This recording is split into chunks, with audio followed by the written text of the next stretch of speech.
ശരത്താണ്. ഇന്ന് നമ്മൾ സംസാരിക്കാൻ പോകുന്ന കമ്പനിയുടെ റിസൾട്ട് നമുക്ക് കൃത്യമായിട്ട് മനസ്സിലാക്കി തരും. ആക്റ്റീവ് ഇൻവെസ്റ്റിംഗ് എങ്ങനെയാണ്, അത് വർക്ക് ചെയ്യുമോ, അല്ലെങ്കിൽ ഇത് വെച്ചിട്ട് നമുക്ക് കൃത്യമായിട്ട് നല്ല സ്റ്റോക്കുകൾ കൃത്യസമയത്ത് ഐഡൻറ്റിഫൈ ചെയ്യാൻ പറ്റുമോ എന്നുള്ള കാര്യമൊക്കെ നമുക്ക് മനസ്സിലാക്കാൻ പറ്റുന്ന ഒരു എക്സാമ്പിൾ തന്നെയാണ് ഈ ഒരു റിസൾട്ട് എന്ന് പറഞ്ഞാൽ. ഇവിടെ നമ്മൾ സംസാരിക്കാൻ പോകുന്ന ടിപ്സ് മ്യൂസിക്കിൻ്റെ റിസൾട്ടാണ്. കഴിഞ്ഞ ക്വാർട്ടറിൽ നമ്മൾ വീഡിയോ ചെയ്തിട്ടുള്ളതാണ്. താല്പര്യമുള്ളവർക്ക് ആ വീഡിയോ കാണാവുന്നതാണ്. അതിൽ നമ്മൾ കൃത്യമായിട്ട് ആ കമ്പനി നടക്കുന്ന കാര്യങ്ങളെപ്പറ്റി സംസാരിച്ചിരുന്നു. അതുപോലെ തന്നെ മാനേജ്മെൻറ്റ് എന്താണ് ഗൈഡ് ചെയ്യുന്നത്, അടുത്ത ക്വാർട്ടറിലൊക്കെ നമ്മൾ എന്താണ് എക്സ്പെക്ട് ചെയ്യേണ്ടത്, സോ അതിനനുസരിച്ച് പെർഫോം ചെയ്ത് കഴിഞ്ഞാൽ ആ കമ്പനി മാനേജ്മെൻറ്റ് എങ്ങനെയാണ് ഗൈഡ് ചെയ്യുന്നത്, അതിനനുസരിച്ചിട്ട് റിസൾട്ടുകൾ വരുന്നതെന്ന് പറഞ്ഞു കഴിഞ്ഞാൽ സ്റ്റോക്കിൽ നല്ല രീതിയിൽ നല്ല പൊട്ടൻഷ്യൽ റീറേറ്റിംഗ് കിട്ടാൻ സാധ്യതയുള്ള കമ്പനിയാണ് നമ്മൾ പറഞ്ഞിരുന്നു. അപ്പോൾ ഈ കമ്പനിയുടെ റിസൾട്ട് സംസാരിക്കുന്നതിന് മുമ്പ് തന്നെ നമ്മൾ ഈ ഒരു കമ്പനി ആക്റ്റീവായിട്ട് ട്രാക്ക് ചെയ്യുമ്പോൾ നമുക്ക് അവിടെ നടക്കുന്ന കാര്യങ്ങൾ കൃത്യമായിട്ട് മനസ്സിലാവും. ഈ ഒരു ഫിനാൻഷ്യൽ ഇയർ തുടങ്ങുന്ന സമയത്ത് അവർ ഗൈഡ് ചെയ്തത്, മാനേജ്മെൻറ്റ് ഗൈഡൻസ് എന്ന് പറഞ്ഞാൽ ഈ ഒരു വർഷം അവർ 30% ടോപ്പ് ലൈൻ, അതായത് റവന്യൂ ഗ്രോത്തും അതുപോലെ തന്നെ പ്രോഫിറ്റ് ഗ്രോത്തും ജനറേറ്റ് ചെയ്യുമെന്നുള്ള കാര്യമാണ്. സോ എന്നിട്ട് അവരുടെ Q1 റിസൾട്ട് വരുന്ന സമയത്ത് റവന്യൂ ഗ്രോത്ത് 20% കുറഞ്ഞു വരുന്നു. സോ ആ ഒരു സമയത്ത് മാനേജ്മെൻറ്റ് വന്നിട്ട് ഇവരുടെ ടാർഗറ്റ് ഈ ഒരു ഫിനാൻഷ്യൽ ഇയറിലേക്കുള്ള ഗൈഡൻസ് അവർ കുറച്ചു. അവർ വന്നിട്ട് പറഞ്ഞ് 30% അല്ലെങ്കിൽ 20% ഈ ഒരു ഫിനാൻഷ്യൽ ഇയർ ഗ്രോ ചെയ്യുമോ എന്നുള്ള കാര്യം പറഞ്ഞു. സോ അതൊരു നെഗറ്റീവ് ആയിട്ടുള്ളൊരു കാര്യമാണ്. കാരണം 30% പറഞ്ഞാൽ അതിന് ആൻറ്റിസിപ്പേറ്റ് ചെയ്ത് ഇൻവെസ്റ്റ് ചെയ്യുന്ന ആളുകൾക്ക് 20% കുറയുമ്പോഴത്തേനും അവർ ഈ പറഞ്ഞ വാല്യുവേഷൻസും കാര്യങ്ങളിലൊക്കെ അവർ നടത്തിയ കാൽക്കുലേഷൻ മൊത്തത്തിൽ മാറും, സ്റ്റോക്ക് കൂടുതലായിട്ട് എക്സ്പെൻസീവ് ആയിട്ട് മാറും. സോ അങ്ങനെ നോക്കുമ്പോൾ അവിടെ 20% കുറച്ചു. അതിനുശേഷം Q2 റിസൾട്ട് വരുമ്പോഴത്തേനും അവിടെ സ്റ്റോക്ക് 10% അവരുടെ റവന്യൂ ഗ്രോത്ത് കുറഞ്ഞു. പക്ഷേ അന്നേരം മാനേജ്മെൻറ്റ് 20% തന്നെയാണ് ഗൈഡ് ചെയ്തുകൊണ്ടിരിക്കുന്നത്. അതിനുശേഷം Q3 റിസൾട്ട്, നമ്മൾ കഴിഞ്ഞ റിസൾട്ട് സംസാരിക്കുന്ന സമയത്ത് കമ്പനിയുടെ ഗ്രോത്ത് എന്ന് പറഞ്ഞാൽ 20%, 21%, 22% ആയിരുന്നു Q3 റിസൾട്ട് എന്ന് പറയുന്നത്. അപ്പോഴും മാനേജ്മെൻറ്റ് 20% തന്നെയാണ് ഞങ്ങൾ ഈ ഒരു ഫിനാൻഷ്യൽ ഇയറിൽ ടാർഗറ്റായിട്ട് നോക്കുന്നതെന്ന് പറഞ്ഞിരുന്നു, ഈ ഒരു ഫിനാൻഷ്യൽ ഇയർ റവന്യൂ ഗ്രോത്ത്. ആ ഒരു സമയത്ത് തന്നെ നമ്മൾ റിസൾട്ടിൽ പറഞ്ഞിരുന്നു അവർക്ക് ഇനി ഈ ഒരു ഫിനാൻഷ്യൽ ഇയറിൽ 20% ഓവറോൾ ഗ്രോത്ത് വരുത്തണമെന്നുണ്ടെങ്കിൽ ഈ Q4 അവർ 30%, അതായത് 29% മുകളിലെങ്കിലും ഗ്രോത്ത് വന്നാലേ പറ്റുള്ളൂ എന്നുള്ള കാര്യം.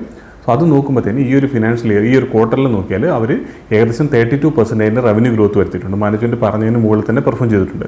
അങ്ങനെ നോക്കുമ്പോൾ ഈ ഒരു ഫുൾ ഫിനാൻഷ്യൽ ഇയറിൽ അവരുടെ റവന്യൂ ഗ്രോത്ത് എന്ന് പറയുന്നത് 21% കൂടിയിട്ടുണ്ട്. അതേപോലെ തന്നെ ഈ ഒരു ക്വാർട്ടറിൽ അവരുടെ പ്രോഫിറ്റ് ഗ്രോത്ത് നോക്കി കഴിഞ്ഞാൽ ഏകദേശം 93% അവർക്ക് പ്രോഫിറ്റിൽ ഗ്രോത്ത് വന്നിരിക്കുന്നത്. നല്ല രീതിയിൽ ഓപ്പറേറ്റിംഗ് ലിവറേജ് കിട്ടിയിട്ടുണ്ട്. കഴിഞ്ഞ ക്വാർട്ടറിലൊക്കെ ഏകദേശം 20% മുകളിൽ ഗ്രോ ചെയ്യുമ്പോഴത്തേന് റവന്യൂ ഗ്രോ ചെയ്യുമ്പോൾ 35% ആയിരുന്നു പാറ്റ് ഗ്രോത്ത് എന്ന് പറഞ്ഞത്. പക്ഷേ ഈ ഒരു ക്വാർട്ടറിൽ നോക്കിയാൽ ഏകദേശം 93% പാറ്റ് ഗ്രോത്ത് വന്നിട്ടുണ്ട്. സോ അവരുടെ കണ്ടന്റ് കോസ്റ്റ് കാര്യങ്ങളൊക്കെ കുറച്ച് കുറഞ്ഞിട്ടുള്ളതാണ് അതിൻ്റെ റീസണായിട്ട് വരുന്നത്.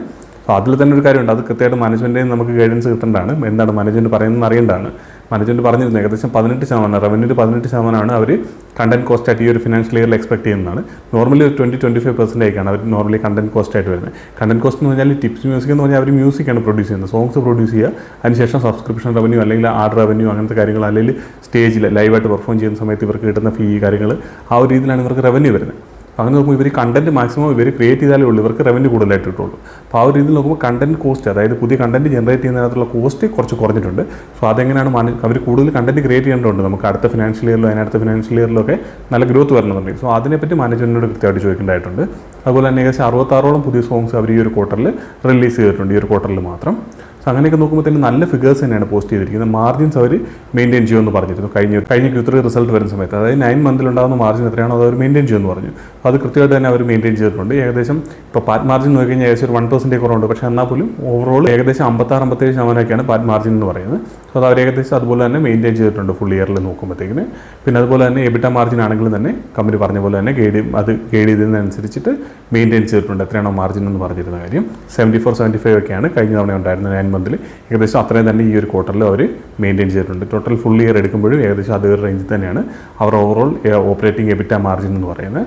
അങ്ങനെ നോക്കുമ്പോൾ എല്ലാത്തിലും നല്ല ഫിഗേഴ്സാണ്. അവർ ROE നോക്കി കഴിഞ്ഞാൽ ഏകദേശം 92-93 ഒക്കെയാണ് ROE ഉള്ളത്. അതായത് ഇക്വിറ്റിയുടെ ഏകദേശം 92-93% ആണ് അവർ റിട്ടേൺ ആയിട്ട് ജനറേറ്റ് ചെയ്യുന്നത്. ആ ഒരു ടൈപ്പ് ഓഫ് ബിസിനസ്സാണ് ഈ ഒരു കമ്പനിയിലുള്ളത്. അതേപോലെ കമ്പനി ഓൾറെഡി ഇപ്പം ഡെപ്റ്റ് ഫ്രീ ആയിട്ടുള്ളൊരു കമ്പനിയാണ്.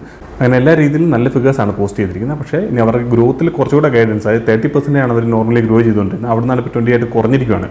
പക്ഷേ അവിടെ മാനേജ്മെൻറ്റ് പറഞ്ഞതിനനുസരിച്ച് പെർഫോം ചെയ്തിട്ടുണ്ട്. അപ്പോൾ ഈ ഒരു ക്വാർട്ടർ നോക്കിയാൽ അറിയാം 32% ഗ്രോ ചെയ്തിട്ടുണ്ട്.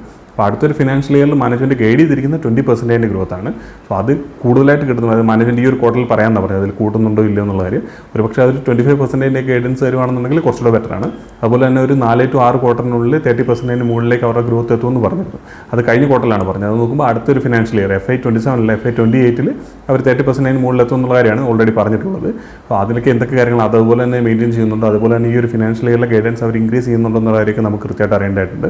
അത് ഇന്നിപ്പോൾ ഈ റിസൾട്ട് വന്നിട്ടുണ്ട്. ഇന്നാണ് നിന്നാണ് റിസൾട്ട് വന്നത്. സോ ഇന്ന് വൈകുന്നേരമാണ് മാനേജ്മെൻറ്റ് കമ്മിറ്റി കാര്യങ്ങളൊക്കെ നമുക്ക് അറിയാനായിട്ട് പറ്റുക. സോ അതിനുശേഷം അതിനകത്ത് എന്തെങ്കിലും പുതിയ അപ്ഡേറ്റോ കാര്യങ്ങളോ ഉണ്ടെന്നുണ്ടെങ്കിൽ ഞാൻ നിങ്ങളെ അപ്ഡേറ്റ് ചെയ്യാം.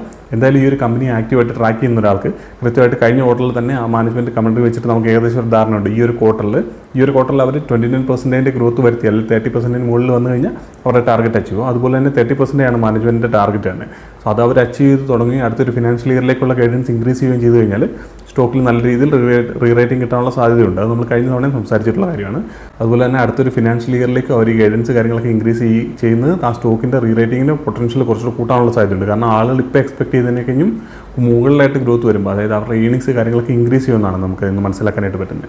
അപ്പോൾ ആ ഒരു രീതിയിൽ നോക്കുമ്പോഴത്തേന് ആൾക്കാരെ എക്സ്പെക്ട് ചെയ്തതിനെ കഴിഞ്ഞും ചീപ്പായിട്ട് സ്റ്റോക്ക് അവൈലബിൾ ആകാനായിട്ട് തുടങ്ങും. അതുകൊണ്ട് തന്നെ നമുക്കിപ്പോൾ സ്റ്റോക്കിൻ്റെ ഇപ്പോൾ ചാർട്ട് നോക്കിയാൽ തന്നെ കാണാൻ പറ്റും, നല്ല രീതിയിലുള്ള റീറേറ്റിംഗ് ഓൾറെഡി അവിടെ സ്റ്റാർട്ട് ചെയ്തായിട്ട് കാണാൻ പറ്റും. കഴിഞ്ഞ ഒരു റിസൾട്ടിന് ശേഷം ഇത്രയും മാർക്കറ്റ് മോശമായിട്ടിരിക്കുന്ന ഒരു സിറ്റുവേഷനിൽ പോലും സ്റ്റോക്കിൽ അത്യാവശ്യം റീറേറ്റിംഗ് കിട്ടിയേക്കുന്നതായിട്ട് നമുക്ക് കാണാനായിട്ട് പറ്റും.